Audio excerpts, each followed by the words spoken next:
In this video, we're going to be covering 9 super powerful tips that most new YouTube creators miss that will help you grow your YouTube channel from 0 to 1,000 subscribers much faster. Hey, it's Justin Brown here from Primal Video, where we help you grow an audience and scale your revenue with online video. If you're seeing value in this video, make sure you're giving it a thumbs up. It really makes a huge difference.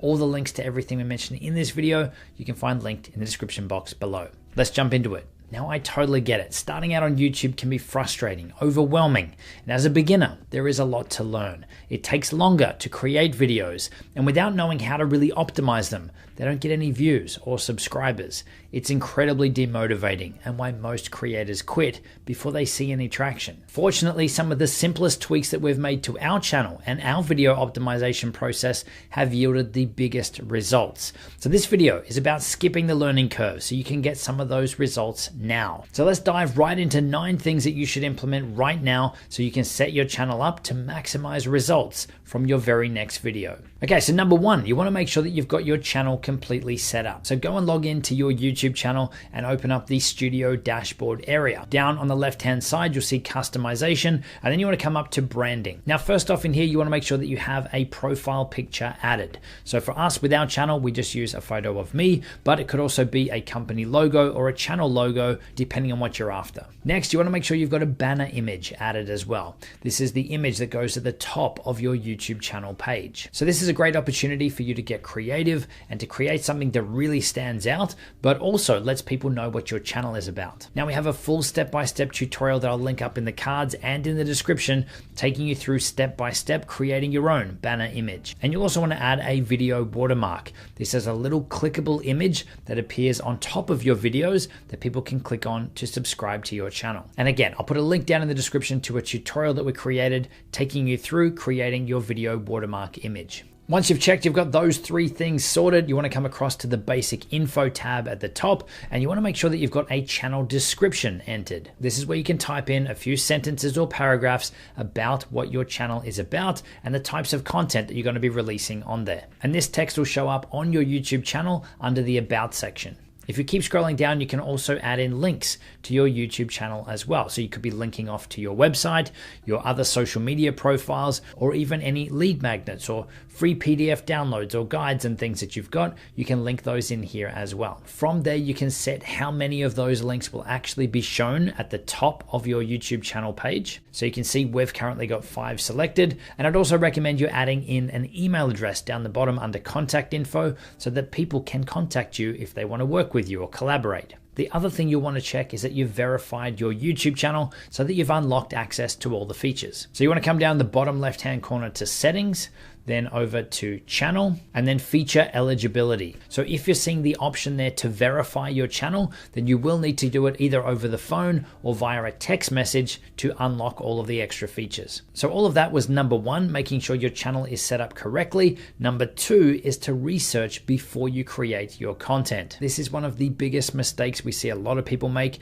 and we made this mistake when we first started out and when our channel wasn't growing. So doing this topic or keyword research is going to allow you to be really strategic with the content that you're creating. It's going to allow you to know that there is demand and know that people actually want the content that you're going to create before you create it, saving you a ton of wasted time on creating stuff that no one can find or that no one actually wants. But doing this research is also going to allow you to connect and engage with your viewers on a deeper level, because you'll have further insights into what level they're at. Are they absolute beginner? Are they further advanced? And what do they actually need and want from your content? So then when you go to film your video, you know exactly who it is you're speaking to and at what level, making it a really powerful video for your viewers watching. Now, a great place to start with research is just over on YouTube itself. You want to go up to the search bar at the top, and you can start typing in a couple of different words related to your topic or niche and just see what YouTube is auto suggesting. These auto suggestions aren't just random suggestions. These are things that people have and are actually searching for, showing you that people want this stuff and that there is demand for this content. Now you can take this one step further by using an underscore or the little line across the bottom, and this is essentially treated as a wild card or a fill in the blank. So in this example here, we've got how to underscore healthy. And the suggestions now that are coming up from YouTube are how to get healthy hair, how to make healthy pancakes. So you can see it's actually giving us suggestions around those words that we've included. So you can see we're getting all this insight just from YouTube and just by typing in a few words around our topic, around our niche. Now, to help you even further with your keyword research, we've pulled together a free keyword research guide that I'll link at the end of this video. Number 3 is to engage as much as possible. Remember, every viewer on the other end is a real person. The more you can connect and engage with them, the deeper the relationship you'll build with them. The more know, like, and trust you'll build with them. The more they'll want to come back and consume more of your content, the faster your channel will grow. So when you release a new video, your goal should be in that first 24 to 48 hours after to get as many of the right people on your video as possible, but also to engage and interact with them as much as possible as well. Now, I say the right people. I don't mean go and tell your friends and family to come over and watch to help you out, to bump up your views. You want the right people that are actually going to be interested in your content and watch it right the way through, and also come back and watch more of your content as well. So this would mean promoting by any means necessary. If you have a following on Facebook, Twitter, or any of these other platforms of the right people that are interested in that topic of the video, then yes, by all means, share it out and try to get them over to watch your video. Having the wrong people come over and watch your video to help you out can actually slow down your channel growth because you're confusing YouTube at that point. You also want to focus on engaging and interacting with your audience the best you can. In your video content, if you're able to ask them to leave a comment down below or encourage them to get involved in the comments or to give the video a thumbs up, all of this can help as well. And then it's your goal again to try and respond to and interact with as many of the good comments as you can. Another great way that you can build that know, like, and trust and that engagement with your viewers is by running a live stream occasionally as well. Don't worry, it's not required, but it definitely can help. Number 4 is thumbnail strategy. This one is super important. You could have the world's best video. If no one clicks it, no one's going to see it. So you need to get their click, which means that you need to have an attractive and engaging and attention-grabbing thumbnail so that it gets clicked. So for us, we use bright colors and graphic elements. We'll use big, bold text.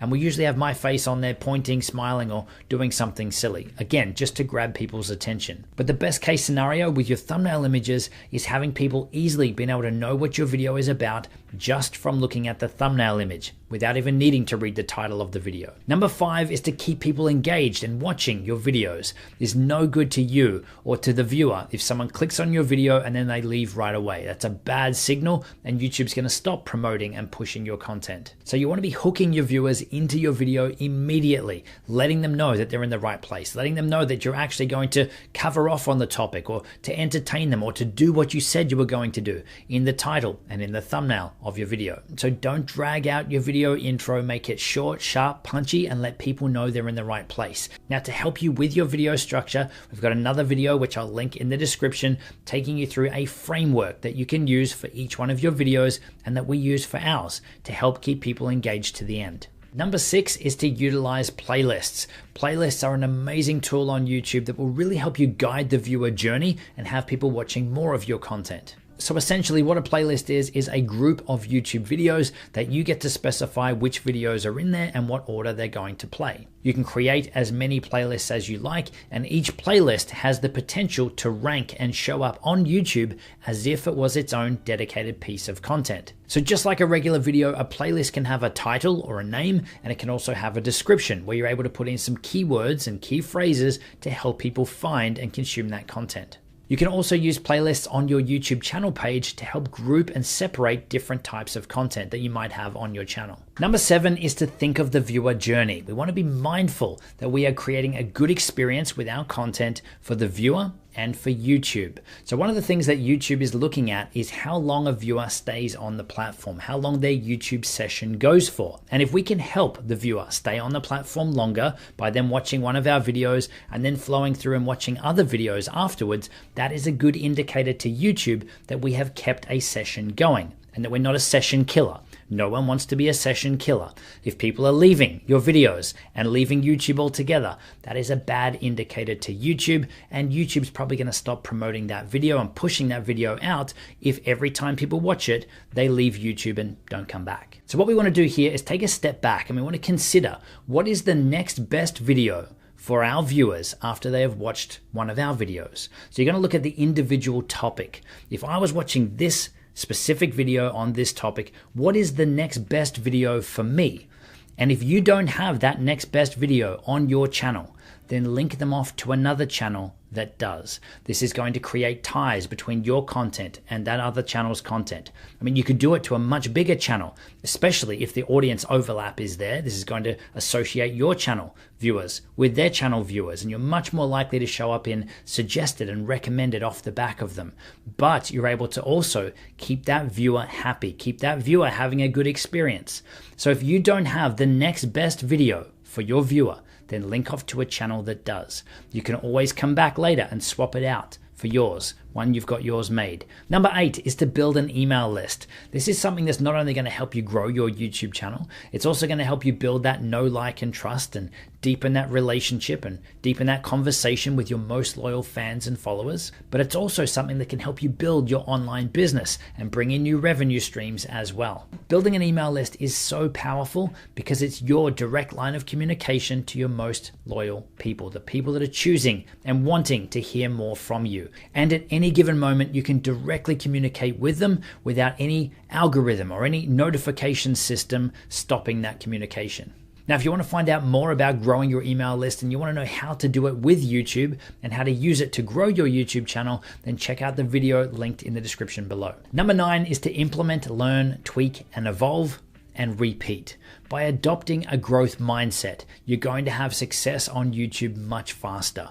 YouTube is not an overnight thing. YouTube is the long game. So by taking the approach of what can I improve on every single time, that's going to stack up. That 1% improvement on each little task over time is going to add up, and you will see results, you will see growth much, much faster. So always push to be implementing, learning, tweaking, evolving, and then going through it again. And trust me, it does get easier. So now, if you're ready to level up your keyword research and come up with topics of videos that you know people want and help you get your content to the top of Google and YouTube, then make sure you're grabbing your free copy of our YouTube ranking guide, which is linked on screen now. And I'll see you in the next one.